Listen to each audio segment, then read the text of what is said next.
네, 자, 작년 11월 금리를 인상한 것을 두고 최근 이주를 하는 총재가 금리 인하 가능성을 시사했습니다. 자, 이를 두고 마치 기다렸다는 듯이 강남 부동산 가격이 다시 한번 들썩이고 있습니다. 워낙 그동안 억제되어 있었기 때문에 아직 정부에서는 커다란 의미를 부여하고 있진 않지만 이 투자자들 입장에서는 상당히 관심이 가는 내용이죠. 오늘 이 문제에 대해서 살펴보도록 하겠습니다. 한국경제신문의 한상준 논설위원 나오셨습니다. 안녕하세요. 네, 안녕하십니까? 네, 자 일단 파월 의장과 또 트럼프 얘기를 먼저 나눠보도록 하겠습니다. 강남 부동산 얘기를 하기 전에 파월 의장과 트럼프 대통령 최근 사이가 더 멀어진 것 같아요. 오늘은 또 트럼프 대통령이 파월이 아니라 드라기였어야 된다 이런 말을 했다고 하던데 대통령으로서 할 말인가 이런 생각이 더 들기도 하더라고요. 오늘 그 증시 입장에서는 두 가지 네. 아주 이례적인 얘기 나는데요. 우리가 그 미중 간 정상회담 앞두고 뮤니신 그 재무장관이 90% 이렇게 타결됐다 하는데요. 네. 요거는 제가 중부부서가 월보로스로 바뀌어서 뮤니시가 좀 빠져 있는 상태고요. 두 번째는 5월 10일 보복관세 이후에 정상회담 앞두고 실무급 회담이 열리지 않았거든요. 그렇죠. 네. 그렇기 때문에 시청자 여러분 90% 뮤니신이 이렇게 합의선에 도달했다는 것은 5월 10일 이전까지의 모습이다 이렇게 됐습니다. 네. 그래서 이번 회담에 특별히 실무급을 이렇게 만나가지고 90%까지 합의 가능성 이렇게 끌어올린 것은 아니다.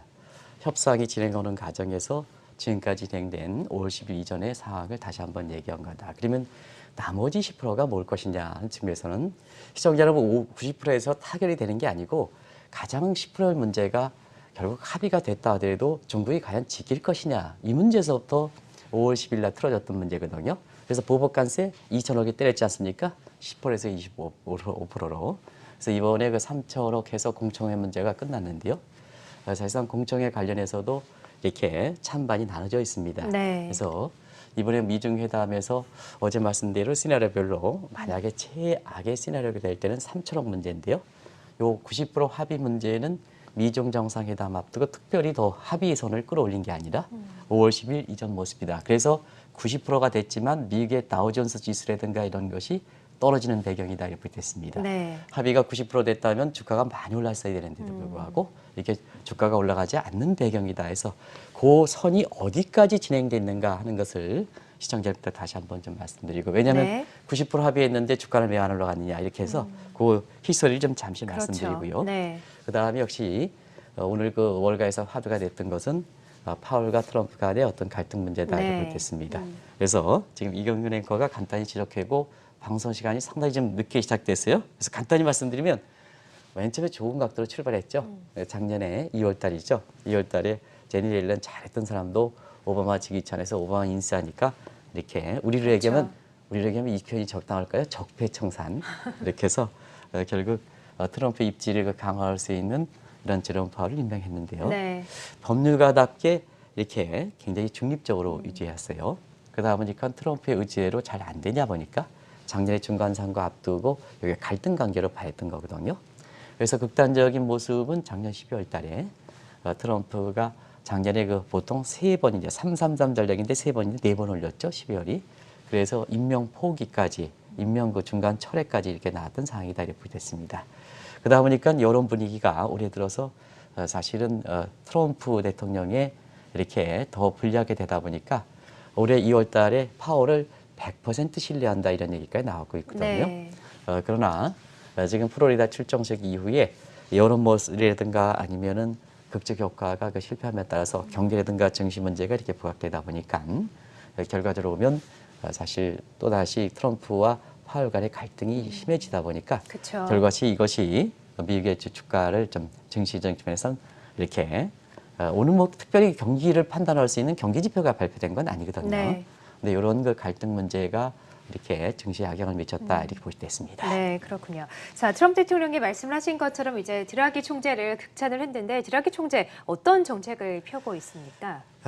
사실은 오늘 있잖아요. 네. 이 앵커가 말씀하신 대로 아무리 급하다 하더라도 네. 미국의 그것도 세계 중앙은행이다 하는 그러니까요. 페드의 네. 이것들 제롬 파월이 아니라 드라기 총재가 적임자다 이렇게 여기니까 이것 또한 월가에서 굉장히 화두가 됐다. 그러니까요. 아마 네. 누누이 화두가 될 것이다 이렇게 보시면 되겠습니다. 네. 아마 트럼프의 개인적 성향이라 하더라도 지킬 건 지켜야 되거든요. 맞습니다. 선을 넘어가면 네. 안 되는데 사실은 왜 이런 얘기를 했을까 하는 측면에서는 드라기라는 사람을 다시 한번 공부해 보면 네. 시청자분이 왜 트럼프가 파월을 제치고 드라기를 원했을까 하는 것을 아실 수 있지 않냐 생각하는데요. 드라기는 이탈리아 사람입니다. 네. 그래서 이탈리아 중앙은행 총재인데요.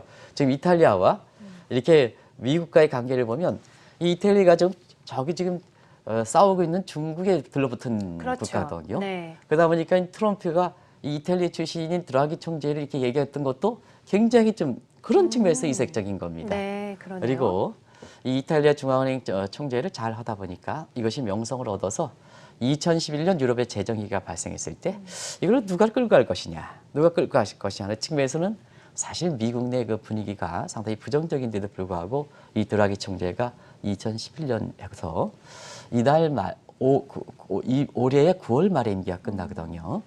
그런 것 같아서 지금 7년 동안 이렇게 보면 유럽 재정위기가 어느 정도 극복되기 때문에 드라기 총재가 사실 좋은 평가를 받는 거거든요. 네. 근데 이 드라기 총재가 유럽의 재정위기, 그것도 미국과 아니라 자, 국가가 특성이 다른 19개 회원국의 유럽 재정위를 뭐로 이끌어갔을까 하는 측면에서는 바로 울트라 금융 완화 정책, 금융 완화 그렇죠. 정책이라 울트라 금융 완화 정책, 우리나라의 초금융 완화 정책이다 이렇게 보시면 되겠는데요. 네. 그러면 울트라짜리가 쏠 만큼 금융 완화 정책이 되는 데는 양대축이 있죠. 하나는 금리를 미국처럼 그 제로 금리가 아니라 마이너스 금리까지 네. 떨어뜨렸죠. 네. 그래서 이게 하나의 축이다 이렇게 되고요. 또 한 가지는 돈을 공급하는 TLTR로 소위 유럽판 양적 완화 정책이다 이렇게 됐습니다. 그러다 보니까 자 트럼프가 원하는 것이 경기 문제다 보니까 그동안 파월 의장이라든가 페드에 0.5%포인트 정도 금리를 내려달라 이렇게 얘기했지 않습니까?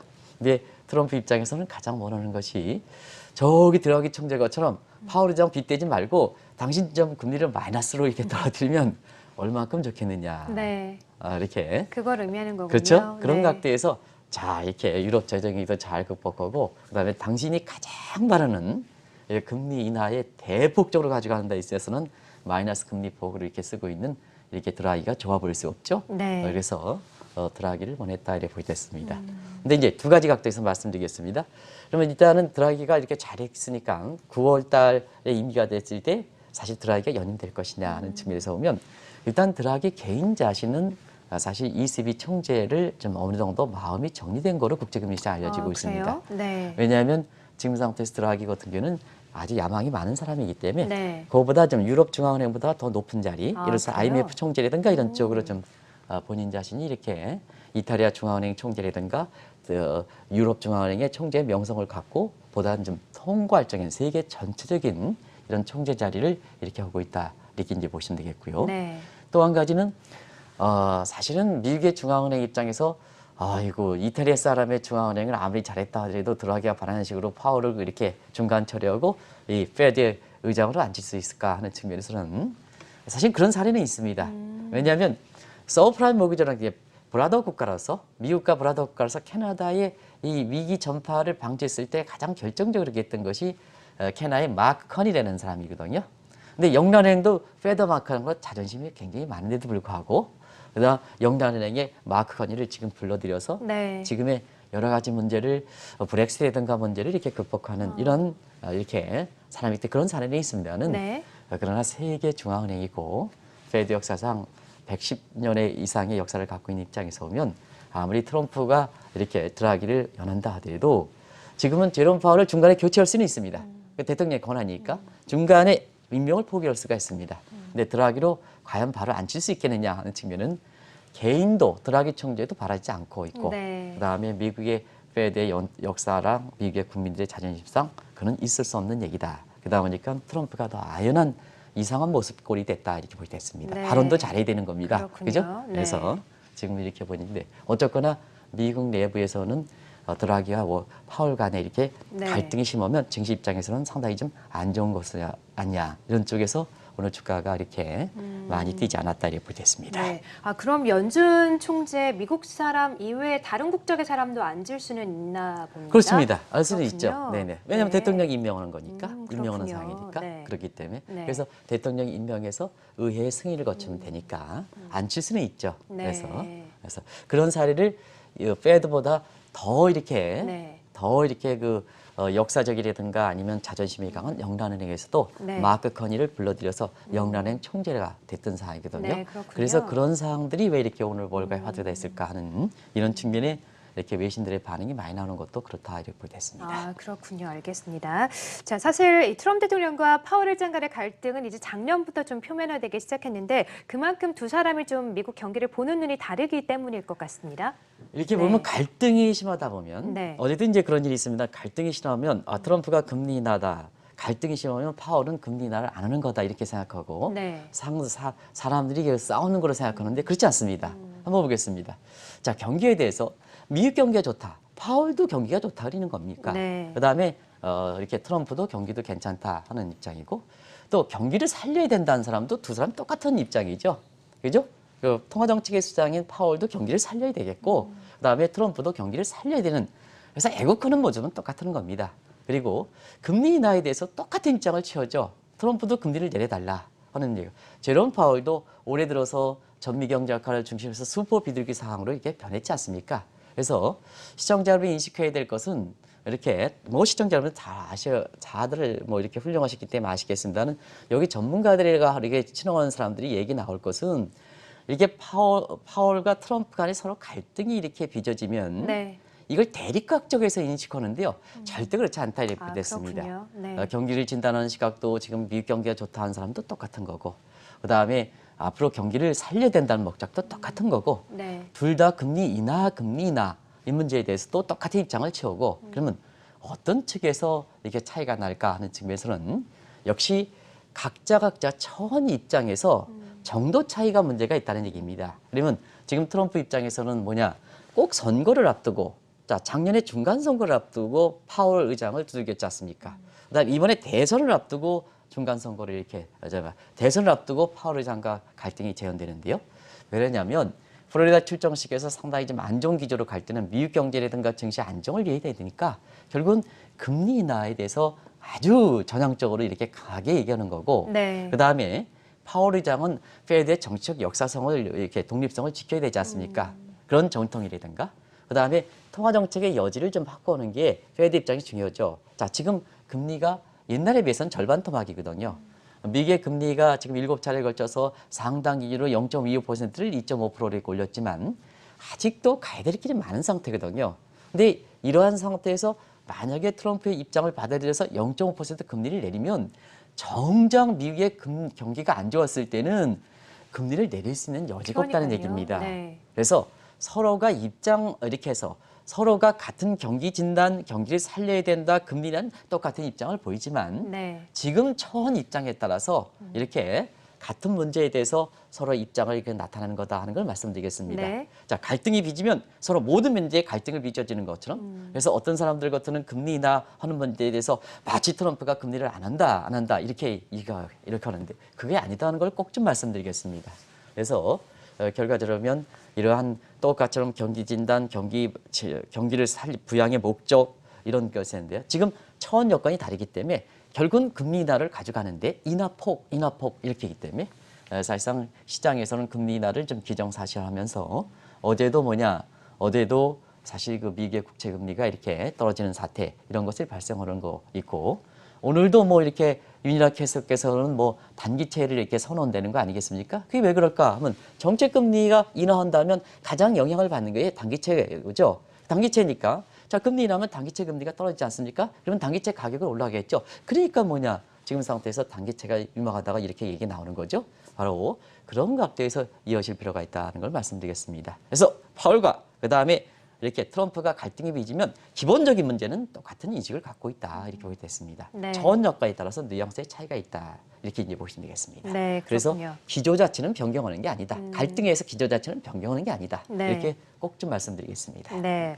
자, 그러면 이제 우리나라 얘기를 좀 연결 지어 보도록 하겠습니다. 트럼프와 파월의 일장 갈등설이 나오고 이런 가운데 이주열 한은 총재가 금리 인하를 시사하는 발언을 하지 않았습니까? 그 이후부터 강남 부동산 가격에 좀 반등 조짐이 나타나고 있다고 하더라고요. 예, 네. 제 그 뒷배경이 이렇게 보면 네. 시진핑 네, 세 하고 분이 또 같이 나오셨네요. 김현미 이렇게 해서요. 네. 제 의도는 여기 시진핑이 아니라 파월 의장이 좀 들어갔으면 해서 갈등에. 네. 근데요, 공교롭게도 이 얘기를 좀 많이 말씀드리는 것은 우리의 그 강남을 비롯한 수도권의 아파트 가격이 이렇게 파월 의장과 트럼프의 갈등 관계가 빚어졌을 때부터 반등 조짐이 이렇게 나누기 때문에 오늘 이 배경 그림이 되는 겁니다. 네. 김현미 장관한테 오늘 취임한 이제 한 2주년 되는데요. 여러 가지 이제 언론에 인터뷰를 하고 있습니다는 그래도 문제는 문제니까 짚어드리도록 네. 하겠습니다. 같은 지역구에 같은 저는 국회에 나온 사람이 아니고 제가 김현미 장관을 뽑아줘야 되는 입장에서 같은 그 그러세요? 지역 주민인데요. 네. 오늘 제가 좀 다소 섭섭한 얘기 하더라도 좀 이렇게 그게 우리 이렇게 국민들이 바라는 사항이니까 원하는 사항이니까 오늘 뵙겠습니다. 네. 일단 강남의 집값의 문제에서 이상 조짐이 이렇게 보인 것은 올해 3월 페드에서 파월 의장이 슈퍼 비둘기 성향을 바뀌고 난 이후서부터다 이렇게 됐습니다. 그래서 그때는 송파구라든가 강남의 재건축 문제가 있었던 재건축 좀 반등 기미를 했었죠. 그러다가 이달 들어서 한은 총재 이주열 총재께서 금리 인하 이런 문제에서 발언하신 것을 계기로 해서 사실 지금은 강남에 지금 매매가뿐만 전세가 그다음에 내놨던 갭 물건이라든가 이런 금매물도 휘세는 분위기다 이렇게 됐습니다. 그래서 3월 달에 페드의 금리 인하 문제에 대해서는 때는 문제가 있었던 송파구 뭐 이렇게 강남구의 재건축 중심으로 반등. 그런데 이달 들어서 한은 총재 그러니까 금리 인하 발언 이후에는 강남뿐만 아니라 수도권의 뭐 마포라든가 용산이라든가 전역으로 좀 확대하는 조짐 이런 분야에서 지금 제목에 한국의 부동산 투자, 특히 서울의 부동산 투자, 강남의 부동산 투자 분들은 우리 이게 부동산 대책에 책임을 맡고 있는 김현미 장관보다 사실 트럼프라든가 파월을 더 주목한다 하는 입장이 네. 결과적으로 세계화 동전원 속에 미국의 금리를 어떻게 되느냐 문제에서 결국 한국에 영향을 받다 보니까 결과적으로 이러한 쪽에 그 일부 사람들이 그런 쪽으로 결국 세계 흐름에 쫓아가지 않겠느냐 하는 측면에서 지금 김현미 장관보다도 오히려 파월 입장과 트럼프의 갈등 문제가 더 주목한다. 그렇군요. 이런 쪽에 이렇게 그런 얘기도 나온다 이렇게 됐습니다. 네. 그렇군요. 자, 이렇게 이주열 한은 총재가 금리 인하 가능성에 대해서 시사를 했는데 그만큼 우리 경제가 좀 안 좋다는 걸 반증하는 대목이지 않을까 싶어요. 예, 그렇습니다. 네. 그 경기가 안 좋다는 건 뭐 시청자 여러분들 다시 한번 말씀드릴 수는 없고요. 네. 뭐 지금 상태에서 경기 이렇게 문제를 방송에서 얘기하지 말라. 다들 아니까 그 문제 얘기하는 게 짜증스럽다 하는 이런 말씀을 드리는데요. 네. 사실 금리 인하를 이렇게 사실은 지금은 작년 11월 달에 금리를 인상했기 때문에 통화정책의 시차를 보면은 1년 정도 아무리 짧게 잡아야 9개월 정도 스위스 그랭크 태세이든가 이런 거면 9개월 정도 나온다라 보면 금리 인상의 하나의 영향을 받는 기조 자체거든요. 그렇기 때문에 그런 같은 시차 내에서 한은 총재께서 금리 인하에 대해서 시사한 것은 상당히 좀 미래적이다 이렇게 이제 보시면 되겠습니다. 네. 그만큼 경기가 어렵기 때문에 그쵸. 그런 것이 아닌가 네. 생각하는데요.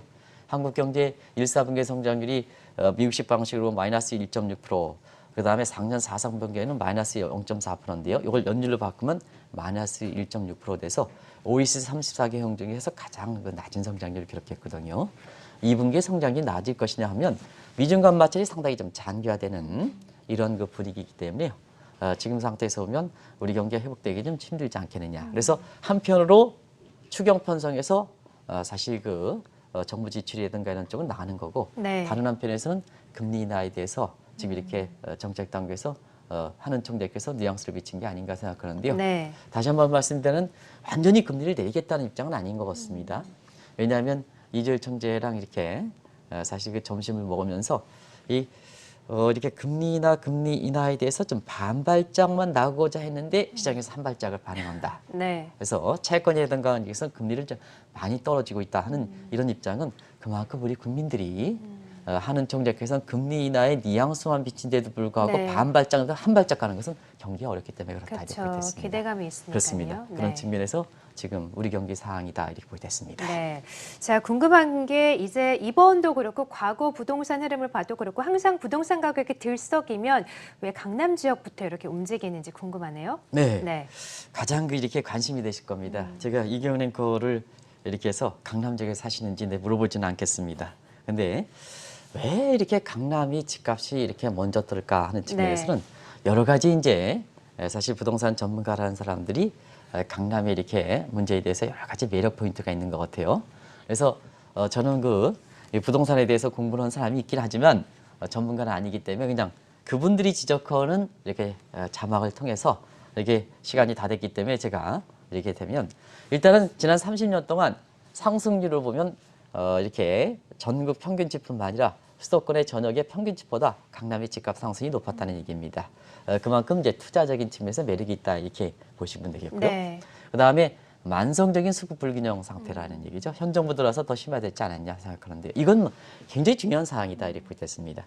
왜냐하면 강남은 강남의 특수한 사항이기 때문에 우리가 강남 지역의 집값을 잡기려는 자 수요가 초과된 상태에서는 강남 지역에 수요가 있는 지역에 예를 들어서 집을 공급해야 되거든요. 그러다 보면 뭐 양재 예비군 훈련이라든가 뭔가 이런 것도 좀 이렇게 죄송합니다 뜯어가지고 그 지역의 공급 물량을 이렇게 높여야 되는데요. 험하게 저기 화성이라든가 험하게 창릉이라든가 이런 게 하면 사실은 강남 집값을 잡는 거는 의미가 없다 이렇게 볼 때 있습니다. 그래서 우리는 지역별로 차별화가 많은 상태이기 때문에 그런 현상이거든요. 네. 그런 상태에서 오히려 주변 지역에 이렇게 대체 지역을 마련하다 보니까 오히려 이렇게 강남 지역은 현 정부 들어서 수급 불균형이 더 심해진 게 아닌가. 네. 그래서 기대감이 그만큼 높아진다는 얘기거든요. 그래서 미국의 금리나 한국의 금리나 이런 계기를 마련하면 그만큼 바로 반등 기미가 보인다는 얘기입니다. 그렇군요. 그리고 네. 지금은 우리나라 같은 경우는 전국적으로 2시간 생활거리 되는데요. 교육이라든가 문화라든가 이런 인프라 면에서는 굉장히 비교가 불가할 정도로 굉장히 강남 지역이 이렇게 돼 있는 상태거든요. 그러면 예를 들어서 자 이경원 앵커가 저쪽 지방에 이렇게 부자시다. 근데 전국 1일 생활권으로 2시간 생활권을 만들어놨다 하면요. 이렇게 그쪽에 있으신 지방에 있다 하더라도 부자 되신 입장에서 서울의 강남의 대부분 이게 격변하는 게 보이거든요. 그럼 어떻게 하시겠습니까? 강남에 집을 살라 그러시는 거죠. 네. 그래서 이런 상태에서 전국적으로 2시간 생활권의 세계를 만들어 놓으면 이 강남의 그 집 같은 문제는 전국 수요화된다는 얘기입니다. 네, 그렇군요. 이렇게 되는 측면, 그런 측면이고요. 또 한 가지 우리가 이번에 부동산 대책에서 뭐 다가구, 2주택, 3주택 한다 하는데요. 그렇지 않거든요. 똘똘한 거, 집 한 채, 이게 이제 베브링 효과라고 하는데요. 네. 이런 똘똘한 집 한 채고, 그 다음에 세계적으로 보면 지금은 도심일수록 집중화 현상이 심해지기 때문에 런던이라든가 홍콩이라든가 뉴욕이라든가 이런 측면에서 웨스트체스커스라든가 이런 데 보면 더 집값이 올라가는 이런 모습이 되는 거거든요. 그런 세계적 현상과 함께 이렇게 반등하면 꼭 강남부터 반등한다. 이렇게 이런 것이 지금 그만한 특별한 요인이 있다 이렇게 보겠습니다. 네. 이거는 제 견해가 아니라 부동산 관련된 전문가들의 그렇군요. 견해다 이렇게 보시면 되겠습니다. 저도 네. 이 부동산에 이렇게 마지막에 이렇게 공부할 때 사실 부동산 관련된 박사과정에 이렇게 공부했을 때도 네. 이렇게 이 대목에 대해서 이렇게 교수님들께서 이렇게 하는데요. 저는 뭐 제대로 공부를 하지 못했습니다. 여러 가지 이제 일 때문에 그래서 하는데요. 대부분 다 이게 한국의 강남 지역이라든가 뭔가 이런 지역에 공통적으로 이렇게 집값을 하는 요인이다 하는 것을 말씀드리겠습니다. 네. 자, 근데 이제 과거와는 좀 다르게 이번에 이 강남 부동산 가격이 좀 상승 조짐을 보이고 있는데 정작 강남에 사시는 분들은 반기지 않는다고 하더라고요. 왜 그럴까요? 2014년과 네. 좀 다른 점이 있죠. 왜냐하면 2014년은 초이노믹스에서 네. 최경환 부총리가 이렇게 부동산을 올릴 때는 네. 그건 정책 당국에서 경기 부양 차원에서 받은 사항이죠. 네. 받은 사항이기 때문에 갑자기 부동산 가격이 오른 거죠. 네. 근데 이번에는 정책 당국에서 바라지 않는다는 얘기입니다. 아, 그렇군요. 그러다 보니까 이 강남의 집값 상승에 대해서 물론 이제 지역 주민에 따라서는 시민에 따라서는 여러 가지 견해가 있습니다는 네. 일부 그쪽 지역에 이번 주에 그 도곡이라든가 이런 데 강연 거 이렇게 보면 상당히 반기지 않는 사람들도 그래요? 상당히 많다 네. 이렇게 보겠습니다. 왜냐하면 추가 대책이 뭐가 나올까? 벌써부터 강남이라든가 일부 지역에 반등 조짐이 나오면 네. 자 김현미 장관뿐만 아니라 지금 박원순 시장까지도 추가 강력한 대책을 나오겠다. 그렇군요. 그러면 무슨 대책이 나올 네. 것이냐 하는 측면에서는 가뜩이나 세금 부담이 이렇게 있는 상태에서 보면 추가 대책이 뭐가 나올까 하는 측면이고 두 번째는 지금 이렇게 강남 지역에 이렇게 사시는 분 같은 경우는 세금이 아주 갑작스럽게 많이 증가하기 때문에 네. 사실 세금 부담에 대해서 많이 된 상태에서 혹시나 이게 세제를 강화하는 정책이 또 나오게 될 때는 어떻게 될 것이냐 하는 측면이거든요. 그래서 일부 지역 같은 경우에는요. 강남에 거주하시는 분 같은 경우에는 당신의 부동산 문제에는 세금 문제가 많이 이렇게 돼 있기 때문에 그걸 구조정하는 모습, 좀 부동산을 좀 줄여가는 모습. 그래서 금융상품이라든가 이런 쪽을 예를 들어서 뭐 달러라든가 금이라든가 이런 쪽에 좀 부동산 이외에 재테크를 좀 포트폴리오를 강화하는 입장을 보이는 상태거든요. 네. 그래서 2014년에 강남 부동산이 오를 때는 그때 당시에는 사실 반겼다가 지금은 반기지 않는 사람도 다 그런 건 아닙니다는 반기지 않는 사람도 상당히 나온다. 그런데도 불구하고 이번에 사실 그 집값 반등에서 강남이 되니까 또 강남부터나 해서 강남에 거주하시는 일부 시민들이 환영하지 않고 이렇게 다른 분위기도 감지된다 하는 측면에서 정부 당국이라든가 이런 쪽에 부동산 대책을 할 때 반등하면 무조건 되고 강력한 부동산 대책으로 이게 두들기는 양상을 이렇게 보이는데요. 네. 이런 분위기도 있다는 것을 정책 단계에 아실 필요가 있지 않냐 하는 생각이 듭니다. 네. 자, 이제 정책 당국에서 뒤늦게 좀 경기를 살리기 위해서 좀 노력을 많이 하고 있는데 어디부터 좀 시작을 하면 좋을까요? 우리는 국민들이 네. 대부분 다 소비라든가 이것이 총수항목별 GDP 비율에서 우리도 선진국만큼 68% 정도 올라간 상태입니다. 네. 그래서 국민들의 소비가 살아나지 않으면 아무리 재정에서 사실 이렇게 마중물 투자해서 재정에서 지출을 추경 편성해서 지출을 네. 증대시키고 금리를 내준다 하더라도 국민들의 씀씀이가 이렇게 개선되지 그렇죠. 않으면 네. 경기 회복되기가 어렵다는 맞습니다. 얘기입니다. 그럼 이제 우리 국민들의 씀씀이 하는 문제, 소비하는 측면에선 임금 소득과 아니면 부동산 같은 불로소득이 강화는 자산 소득이 에셋 인컴이 있거든요. 근데 우리나라 같은 경우는 미국은 금융 자산이 주로 많습니다. 근데 한국은 재테크에서 약 70%가 네. 부동산이거든요. 그래서 한국 같은 경우는 한번 보겠습니다. 부동산 가격 하락에 따라서 경기 부양 침체시키는 효과, 이걸 역자산 효과라 이렇게 하는데요.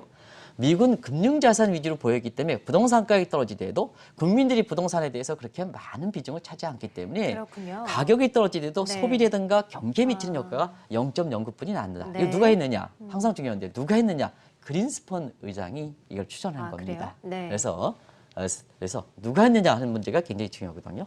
그다음에 일본 같은 경우는 노무라 경제연구소 했던 겁니다. 노무라 경제. 위신을 반영하더라도 어디서 했느냐 이게 중요하거든요. 그래서 일본 같은 경우는 노무라 경제에서 가장 좋은 신망의 얘기죠. 부동산 가격에 따라서 이게 일본 같은 경우는 부동산에 대해서 미국보다는 좀 재테크에서 부동산을 선호하다 보니까 여기는 미국보다도 경기 침체 효과는 이게 크다. 0.12로 나타나는데요. 그냥 미국과 대동소이합니다. 근데 깜짝 놀라지 마시기 바랍니다. 한국은 재테크 문화에서 부동산을 아직도 위주로 하고 있고 그다음에 사실 아파트 같은 경우는 황금성이 굉장히 지금까지는 사면 괜찮다 하는 심지어 황금성이 좋은 상태거든요. 그러다 보니까 사실 무슨 이름을 밝히지 않겠습니다. 그거는 이제 개인의 임의이기 때문에 그래서 그분이 아주 우리나라의 최고의 전문가이시는 이런 분이 이렇게 추정한 거 보면 한국의 아파트 가격에 따라서 역자산 효과는 미국의 3배 정도 해당된다는 얘기입니다. 그래서 시청자 여러분, 자 경기를 살리겠다, 추경 편성하겠다, 금리를 내리겠다 이렇게 하는데요. 국민들의 소비 심리에서 약 이렇게 70%, 70% 정도에서 이렇게 차지하는 부동산 부분에 이게 침체될 때는 사실 경기가 살리겠느냐, 추경 편성한다고 해서 금리를 내린다 살리겠느냐 하는 이런 측면에서 사실 이제 한표로 부동산을 억제시키고 다른 한편에서는 금리라든가 이런 측면을 이렇게 내리고 추경 네. 편성하면 이게 경기 부양효과가 생각만큼 두 가지. 하나는 지금은 세계가 하나이기 때문에 드레인 이펙트 부분이 있고 네. 금리를 내리면 예를 들어서 중국이 금리를 안 내린다 하면 자 캐리 자금 성격상 우리 자금이 다른 데 빠지지 않습니까? 그래서 이게 드레인 이펙트라 하는데요. 요 드레인 이펙트가 있는 측면. 두 번째 한국에서는 역자산 효과가 부동산에 갖고 있는 게 크기 때문에 네. 사실 추경 편성 그다음에 금리 인하를 통해서 경기 부양하는 게 효과가 상당히 제한된다. 그래서 지금 국민들의 심리가 좀 어렵지 않습니까? 그러면요. 김현미 장관 이런 분께서는요. 지금 좀 국민이 어려울 때는 이것저것 해서 약간 좀 풀어놓는 게 좋습니다. 트럼프 한번 보시기 바랍니다. 미국 경제가 우리 경제가 잘 나가는데 금리를 0.5% 내리라 그러지 않습니까? 네. 제롬 파월도 자 정책 독립성 문제 신중한 발언을 하지만 금리 인하 기조 가져간다는 아니겠습니까? 예. 드라기 총재 왜 이렇게 반겼습니까? 금리가 마이너스 금리를 가지 않습니까? 돈 왕창 푼다는 거 지금 다시 푼다. 그래서 우리 경기가 좀 어려울 때는 경기라는 건 어려울 때는 좀 국민들을 풀어주고 경기가 아주 좋을 때는 좀 조여주고 네. 이게 신축적 운영입니다. 그래서 네. 이럴 때는 좀 이렇게 좀 아이고 국민들이 여러 가지 강례가 닿고 소득이 다변화됐는데요. 모든 사람이 다 똑같이 갈 수는 없지 않습니까? 그래서 우리 국민의 대다수가 지금 어디에 속해 있느냐? 대다수가 경기가 지금 외환위기보다 더 어렵다 아니면 좀 조인 것을 좀 풀어놔시겠습니다. 그래서 네. 약간 좀 찰찰 넘치게 이렇게 하는 것이 지금 이렇게 현 정부 입장에서도 내년 총선이라든가 뭔가 이런 측면에서 보면 오히려 더 그것이 이렇게 김현미 장관뿐만 아니라 일선의 국회에 나오실지 모르겠습니다만 그런 것이 사실 현 정부 입장에서 부담이 더 되지 않는다 하는 걸 꼭 좀 말씀드리겠습니다. 네, 알겠습니다. 자, 최근에 이주열 한은 총재가 금리 인하 가능성을 시사하면서 이 부동산 가격이 좀 들썩이고 있다고 합니다. 그렇기 때문에 우리 투자자분들 이 트럼프와 파월의 관계에 더욱더 주목을 하고 있는데요. 우리 경기 앞으로 살아나야 될 텐데 살아나기 위해서는 어떤 대책들이 필요한지 이야기 함께 나눠봤습니다. 한국경제신문의 한상준 논설위원과 함께했습니다. 고맙습니다. 네, 고맙습니다.